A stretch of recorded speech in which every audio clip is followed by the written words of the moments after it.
여러분, 예수님은 부활하셨을까요? 부활에 대한 논쟁들이 많이 있습니다.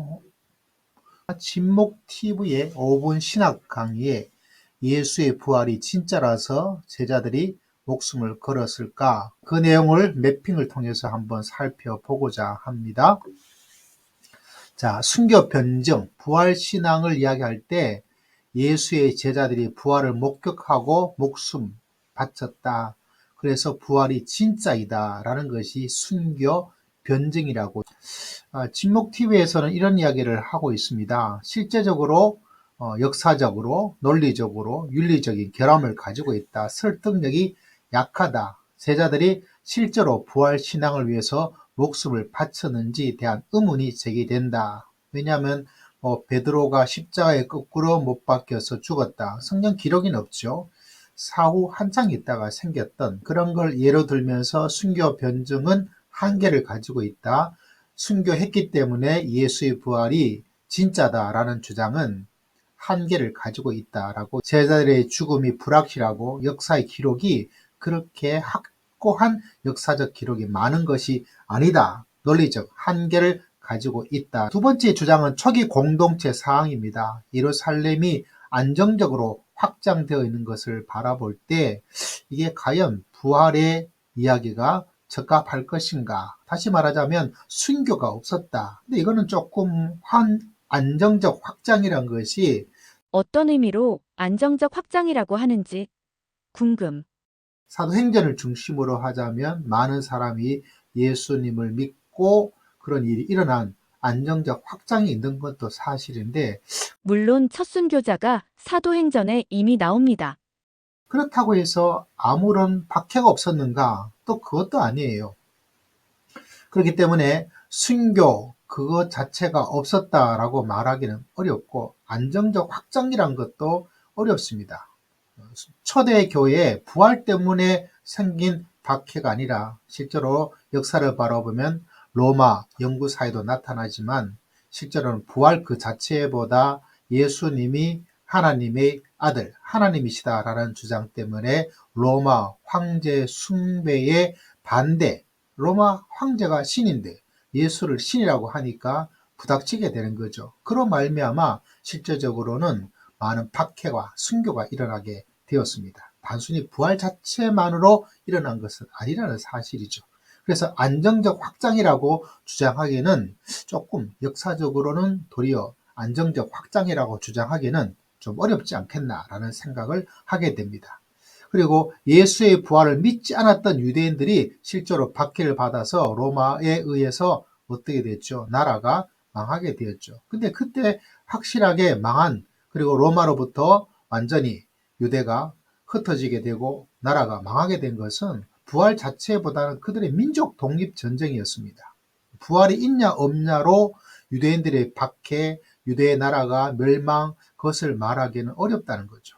다시 말하자면 이 사건을 통해서 부활이 진짜냐, 부활이 가짜냐라고, 부활이 역사적 사실이냐 아니냐라는 증거로 세우기에는 이 유대인의 박해와 로마의 진압, 유대인의 저항으로 인한 역사적 맥락과 부활은 아무 상관이 없다는 거죠. 도리어 유대 민족의 민족 독립 전쟁 그 자체에 의해서 로마가 예루살렘을 포위해서 우리가 알고 있는 통곡의 벽을 제하고 완전히 쑥대밭을 만들고 유대인들을 전부 다 흩어버렸다는 사실이죠. 그 민족 독립 전쟁이지 부활의 증거, 부활이 역사성을 이야기해 나가기는 아무 연관성이 없지 않겠나 이렇게 생각을 합니다. 그리고 순교 변증의 논리적 오리를 이야기하면서 만약 그 역사적 사실이 사실이라면 그들이 목숨을 걸었다는 신념의 강도를 보여줄 뿐이지 역사적 사실과는 무관하다. 사실 인지 부조화라고.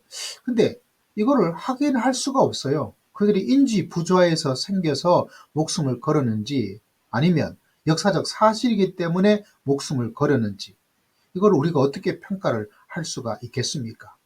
실제로 역사적 사실에 상반된 수많은 인지 부조화에서 죽은 사례가 있으니까 예수 부활, 순교 그것도 그렇게 될 것이다. 역으로 추정해 나간다지만 이 자체가 있다고 해서 그러면 역사적 사실은 아니다라고 역추적은 이 하나의 것으로만 이야기해 나가기는 논리적 오류에 또 다른 논리적 오류를 가지고 있지 않겠습니까?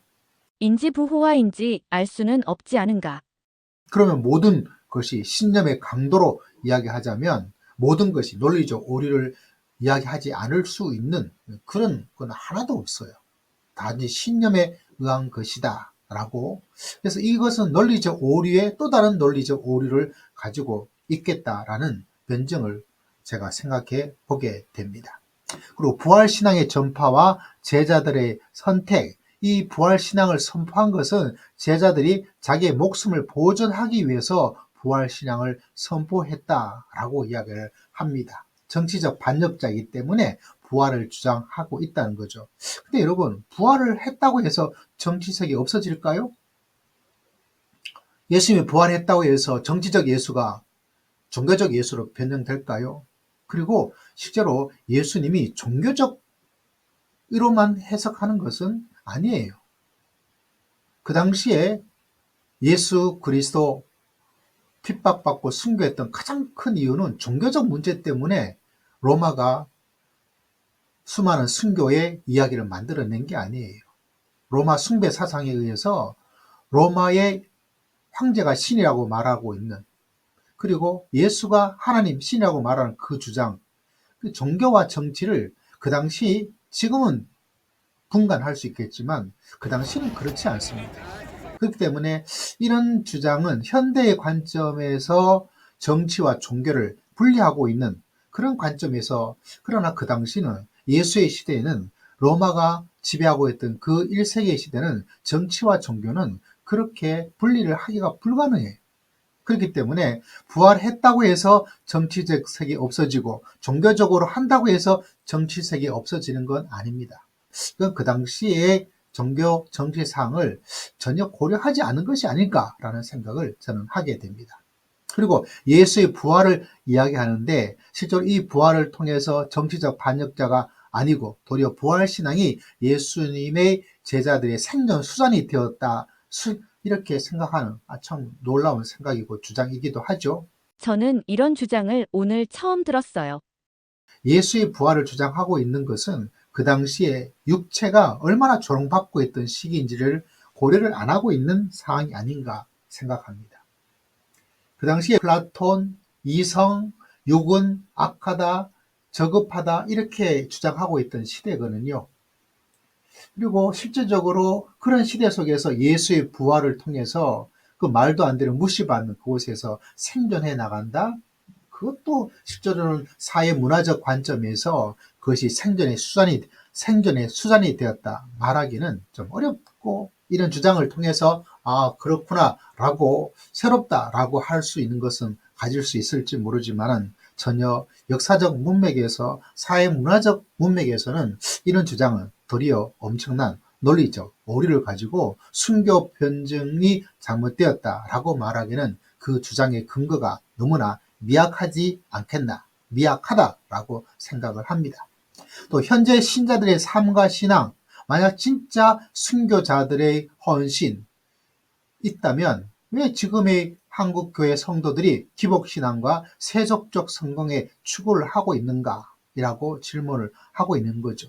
실제로 부활을 믿는다고 주장하지만 실제 삶에 변화가 없고 말뿐인 것이 아닌가? 여러분, 부활을 믿고 부활을 주장한다고 해서 삶이 다 변화되어서 살아갈 수 있느냐?